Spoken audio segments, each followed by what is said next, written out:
At Rowe Middle School, we recognize the importance of independent reading.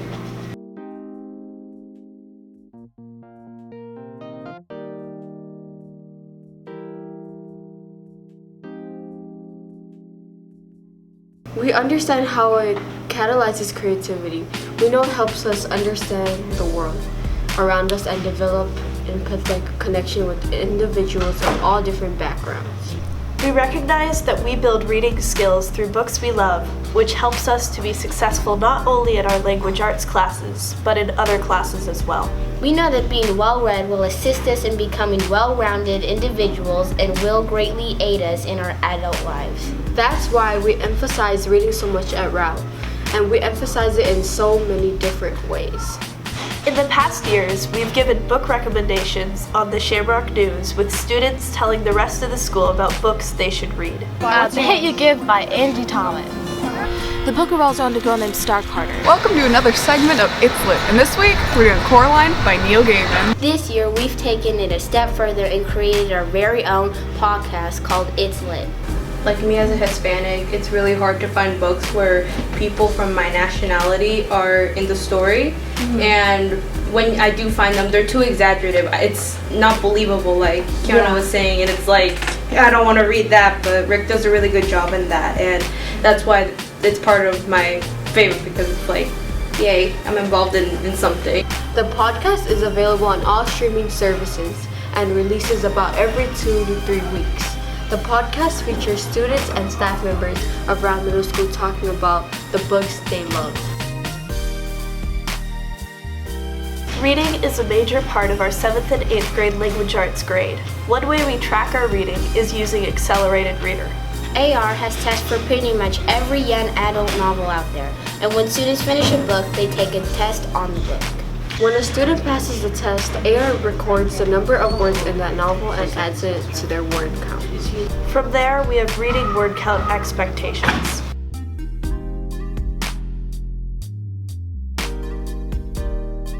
With the help of AR keeping track of our word count, we get to do some pretty cool stuff. Every year during the second quarter, we participate in a word count challenge. When we started the challenge 3 years ago, our goal was for the students and staff to read 90 million words in 1 quarter. And our total is at 94,048,280. You really squeezed the words out of this quarter. Congratulations, Rallians, for hitting 90 million. We chose that because during the first quarter of that year, the whole school read 67 million words. Now that this is a part of our school culture, we've seen a huge shift in the number of words our students are reading. This year, we bumped the word count challenge goal up to 100 million words, and our students ended up reading 125 million words in 1 quarter. Think about that. In 3 years' time, we went from reading 67 million words a quarter to 125 million words in a quarter. We are at 100 million!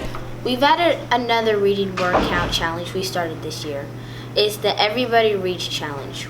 We've been encouraging all of our students to finish a book this year. Currently, over 88% of our students at our school have read a book this year, and with a quarter of the school year left to go, we think we can get to 100%. One of the things I'm really proud of at Rowe is that everybody reads, from teachers to students to secretaries. Everyone here reads. A couple months back in my classroom, we got a new student, and he sat down in class during silent reading, and he goes, I don't read. And he was really convinced that he didn't like to read and that he didn't want to read and that I couldn't make him. But interestingly enough, when he was saying that, I didn't correct him at all. My entire 5th period class looked at him and was like, you're a student at Rowe now. Everybody reads. And then 2 students walked him over to our classroom library, picked out a couple books he might like, told them all about it, and he sat down and he read. 2 days later, he'd finished his first book of the school year, The Crossover by Kwame Alexander. Everybody here reads.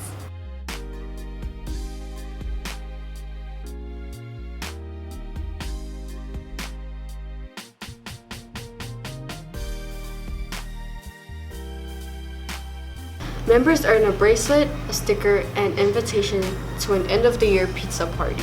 And a free admission to any dance. Our first year of the 1 Million Word Club, we had 70 members. This year, we're on pace for over 120 members. One of the main reasons we're able to build this reading culture at Rowe is because our teachers read the books that the kids read and are dedicated to getting those books into the hands of our students. And it really becomes cool because last year I had a student who I recommended like 10, 12 books to. It was the first time she hit the 1 Million Word Club. And then after I struck out like 2 or 3 times, she came in and I was like, oh, you got a new book. Where did you get it? And she's like, oh, I've moved on to Mrs. Ackerman. She knows me better than you right now. And it was really cool just to have her be like, I have 2 teachers in this building who know who I am and know what kind of books I love. And we really try hard. I know that all the teachers, the language arts teachers, read over 1 million, 2 million words a year of young adult novels. And so that's how we know what books to get our kids. So I wrote my first Donors Choose grant maybe 2 years ago for books, and found that that's a great way to get the momentum of going, of funding book opportunities for your classroom. I've also used a lot of Donors Choose projects, and it's been just really awesome to see members of the community giving so much money to our classrooms so that our kids can read whatever type of book floats their boat. I think it's just a really beautiful thing that they can contribute to our rooms like that. And then this year I took the NCEF grant opportunity and wrote one of those, and so I actually got 65 graphic novels funded to put into my classroom. It was an $1,100 grant, and so now I have, a lot of standalone series, or standalone novels, but lots of series as well. And so kids that, sometimes are either reluctant readers or they just need something quick to pick up their interest, well, now they have this character that they're invested in, and so they don't have to learn a whole new set of characters. They can just dive into like the story and the plot for, these 9 or 10 books. And I know I definitely take advantage of that because I'm always coming into Ackerman's room to borrow a book, especially if I know that one of my kids is reading the same book. I just borrowed one from her the other day, and a kid and I were reading the same book at the same time. And we got to have this experience where we're sitting together in class reading this book. Thanks to all the NCEF members, because hey, I got to read a book with one of my students because of you. Add all of this to our daily 20 minutes of silent reading in LA, our participation in Oregon Battle of the Books, and the exceptional work our school librarians do, and you start to see the payoff. Because our students are reading more, their reading ability is improving. According to our STAR assessment data, over 85% of our 7th and 8th graders have reached their student growth goal last year. 50% of those students not only met their goal, they exceeded their goal. This just goes to show that Rowe reads.